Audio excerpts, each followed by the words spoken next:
majority of the mentally retarded are intelligent enough that they can be taught a great many things.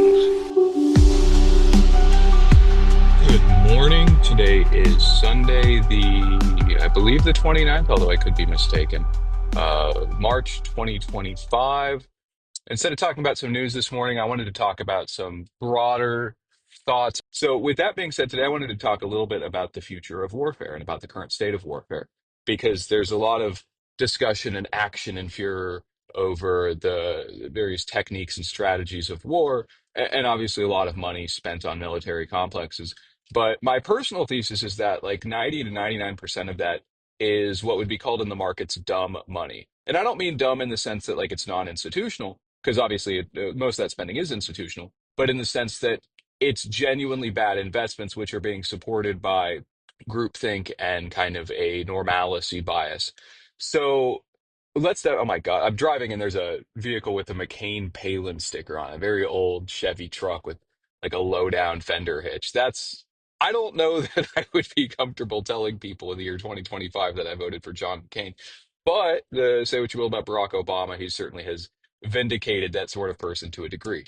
Um, Although, Obama didn't light an aircraft carrier on fire. Maybe he should have. Maybe he did. Bonham Richard, anyone? Anyway, so the future of warfare and the nature of it. Uh, I remember a very long period where there was seemingly no innovation, no disruption in it, and kind of this idea that the systems and strategies out of the late Cold War, post Cold War period, that was it. And you saw these debates, which nowadays seem kind of quaint, but are still super important. So the big structural transformations, as far as I see it, are that fires and weapon systems which are able to take down advanced platforms are becoming much more decentralized, and that these really expensive legacy platforms, tanks, armored fighting vehicles, infantry, fighting vehicles, armored personnel carriers, ships, planes, anything that costs, millions to billions of dollars, it becomes a liability in the industrial era of war. Not that, advanced systems don't work. Obviously, we see advanced systems deployed every single day in Ukraine, and we do see a really strong development in Ukraine. But what we're seeing in terms of the evolution of the conflict there is that you're going back to older style tactics where, like, for example, armor has to be supported by infantry or it's completely vulnerable. Now, in the day, it used to be because your Panzer or your whatever would get ambushed by infantry, and it wouldn't have the ability to rotate a turret fast enough, even with a commander's cupola and a machine gun or two. It would be a tricky proposition, so you have to be careful with it. But nowadays, the ability to use non-line of sight weapons like a javelin, for example, to accurately target a tank, it's a game changer. And the availability, the proliferation, and the advancement of these sorts of anti-tank guided missile, anti-aircraft, man-portable aircraft defense system sort of stuff, anti-ship missiles. They're getting smaller and better every year. So as these become more and more popular, more and more available, what is the value of an army who has sunk most of its budget into high-end systems? And so the reason I got onto the thought of bad military investitures and non-modern strategies of procurement and deployment is because I was listening to the Duran, Alexander Christopher and Alexander McCurris, and they were talking about the doom loop, which Britain is on. A very good program, very good political program, but I, beyond all that, and they do reference it. I'm not trying to discredit them by saying that they don't, but there is kind of this thought that everybody shares that Britain is this advanced and powerful and important country because they've got nuclear weapons and submarines and they're on the United Nations Security Council. But for all of the warmongering that the British do, they really don't have the ability to back it up. And I genuinely wonder, in terms of readiness, where are they on it, right? Because the British probably do have quite a few systems which are in the family of, we're going to make it very expensive to run expensive systems against us and we can blow them up pretty effectively. Okay, fine. But the British philosophy in terms of machines of war has been an ever increasing creep in terms of size, in terms of cost, in terms of great features at the expense of utility. Look at something like the Challenger 2. it's simply too heavy for the Donbass. It is a 70-ton tank, which in an area known for its Rasputitsa, its mud floods, biennially, it, that's a huge problem. Because if you have a tank, doesn't matter if it's the best tank in the world, if you can't get it to the battlefield, it's not very useful to you. And to add to that, right? So, Challenger 2 main battle tank, of which the British sent allegedly 14, probably far more, if we're being honest. But um, when it gets blown up, that's a very expensive tank as a modern tank, and it doesn't have necessarily all of the protections that are becoming standard even on older T-72 B3 kind of setups, right? The cope cages, reactive armor. There are cases we've seen of these Western white elephant style platforms being upgraded, but even then, right? A T-72, if it gets knocked out, it's a lot cheaper, it's a lot lighter, it's a lot more replaceable, and there's far, far more of them.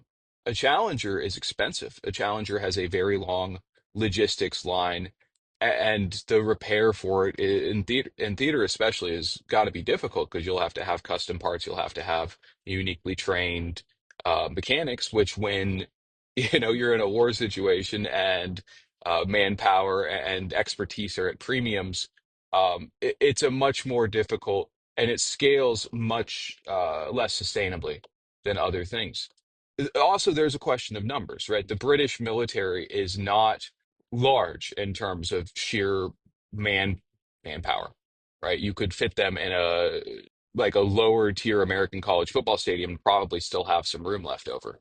That's an incredibly unfortunate situation where when you look at force composition and power balances, a lot of that is how many boots can you put in the ground. Now, I understand there's this discussion of, well, conscription can come about, but I don't know. I'm unconvinced that every country, especially these Western democracies, are capable of starting or sustaining a conscription effort, right? Especially when the country is not actually directly at war. The idea that it could happen is sure, it could happen. Conscription is not a new thing, but people would be kind of mad at it. People would be kind of really, really mad at it. And a lot of people who otherwise would be politically uninvolved would all of a sudden find a reason to get desperately politically involved because, of course, they don't want to go die in a trench for the ambitions of Keir Starmer. Now, let's go to a functional military, or at least a real one, the United States. And you see a lot of discussion of the advances in warfare, a lot of discussion of the importance of drones, of electronic warfare at smaller unit levels on the battlefield.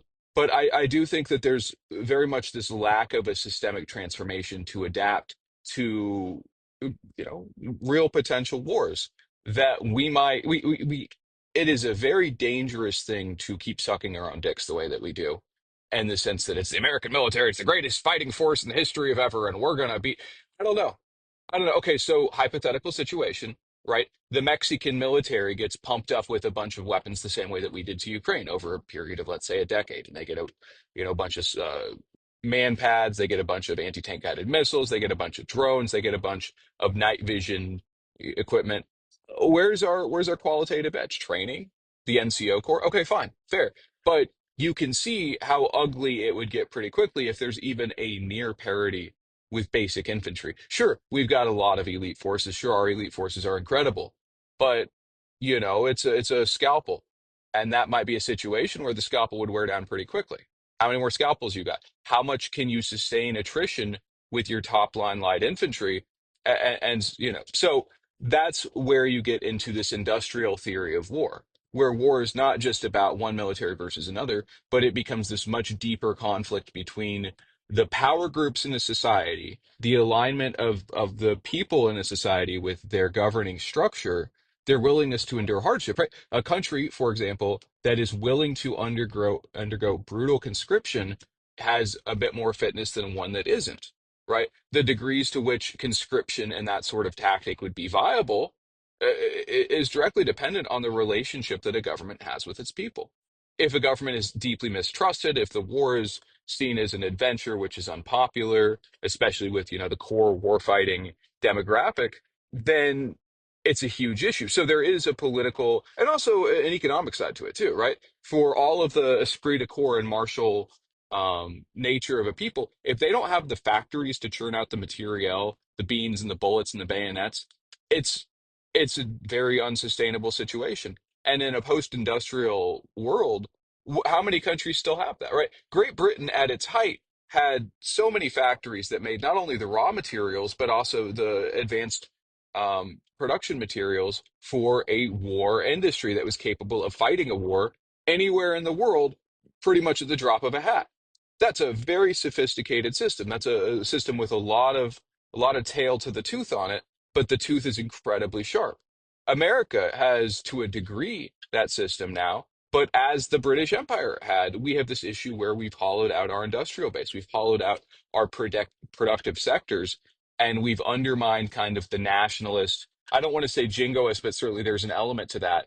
But the martial feelings of a nation and the willingness of the masculine impulses of a civilization to defend that civilization. This is something that Spengler and I mean quite a few people talk about in terms of the spirit of a country. And there's a very easy, oh well, it's a you're talking about things that don't matter. You're talking about the ifs and the whats and the whys and the hows, and they aren't real to the military. But there is absolutely something to be said for the spirit of a nation and the alignment of the spirit of a nation being able to empower a country to martial success, even when there's seemingly technological parity. Obviously, a lot of people talk about the Wehrmacht, but a far better example, I think, is Napoleon.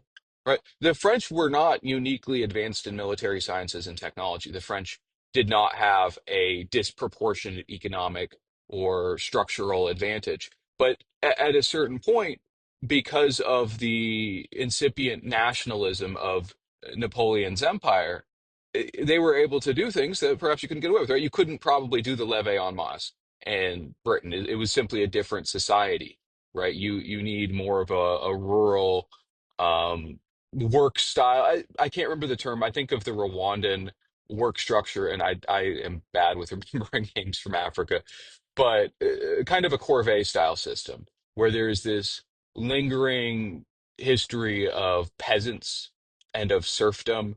And so it makes it much easier to get large amounts of manpower because the systems are already in place for it.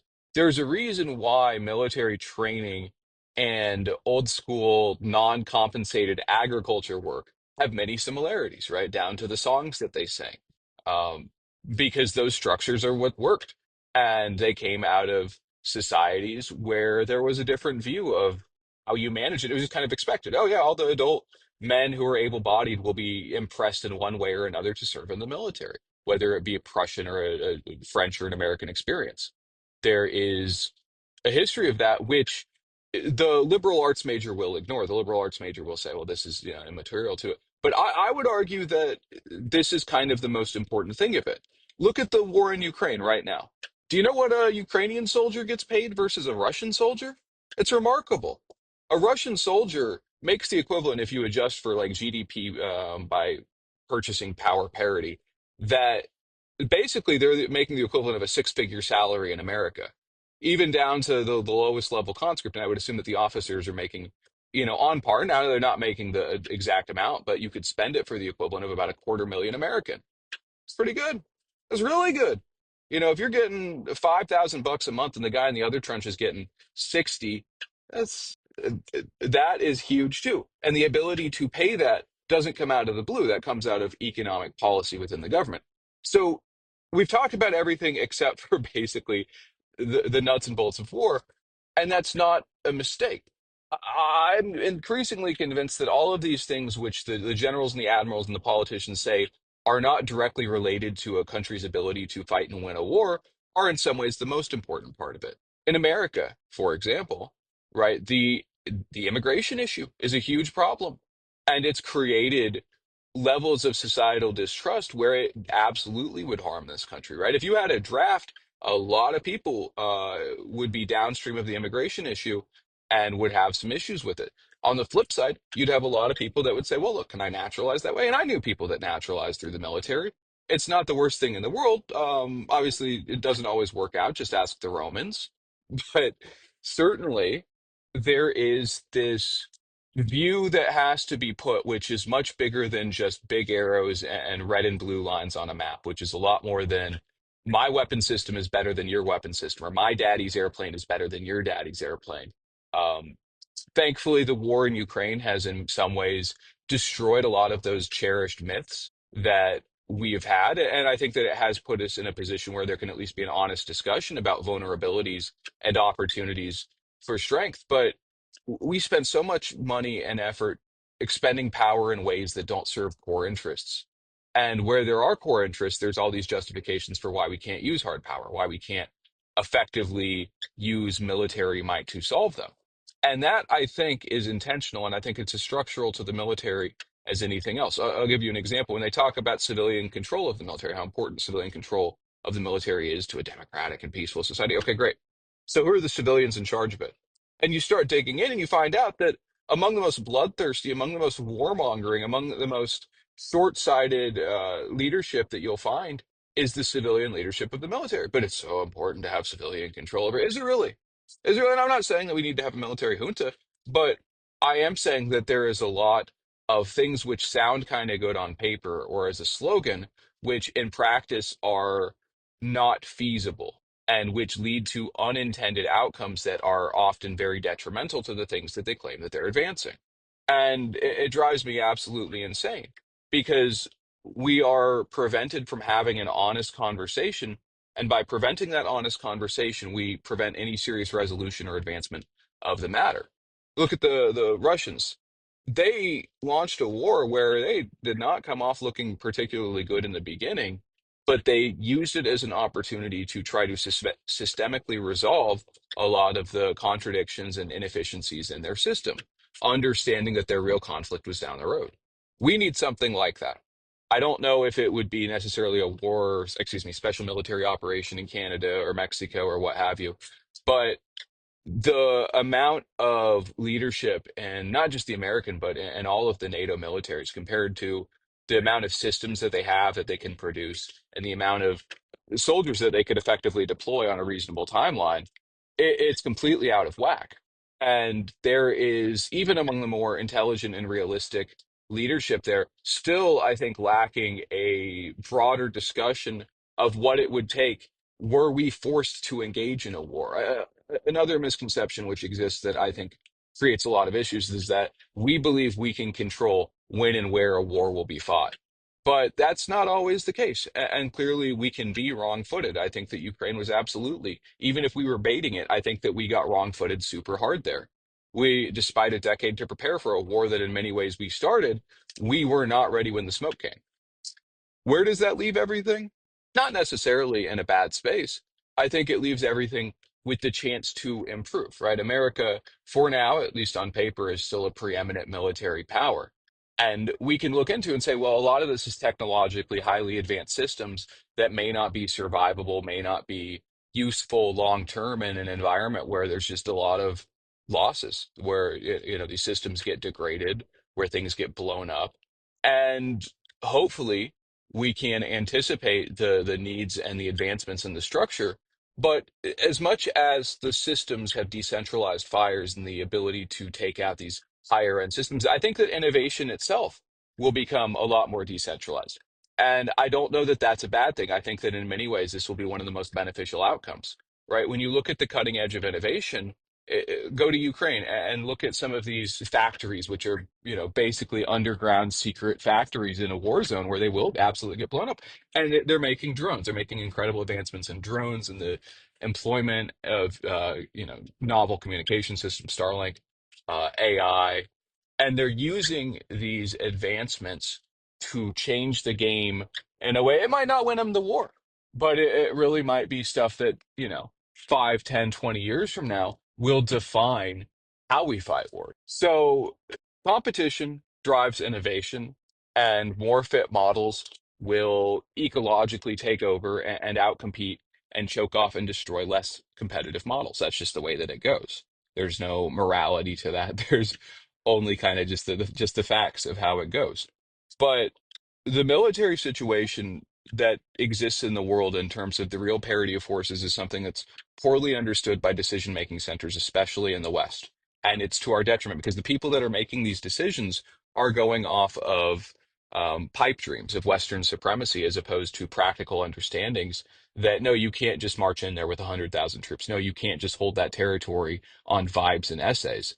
and that there are going to be losses. There's going to be pain. There's going to be advancements made by the enemy. There's going to be things that you thought would work and that would be a sure thing that simply don't. Look at the game of football, right? It's a great example. You get all this thought, all this discussion, all this, oh, here's this player and this coach and this system. And then when the game has to actually be played, many times the outcomes have very little relationship with all of that prediction. And sometimes it goes exactly according to how everyone expects. But innovation, innovation, and innovation are the keys to that. And not just innovation for its own sake, but oftentimes innovation in terms of, oh, hey, this has historically worked really well. Why did people stop using it? Oh, well, this advanced. Well, that's no longer a thing.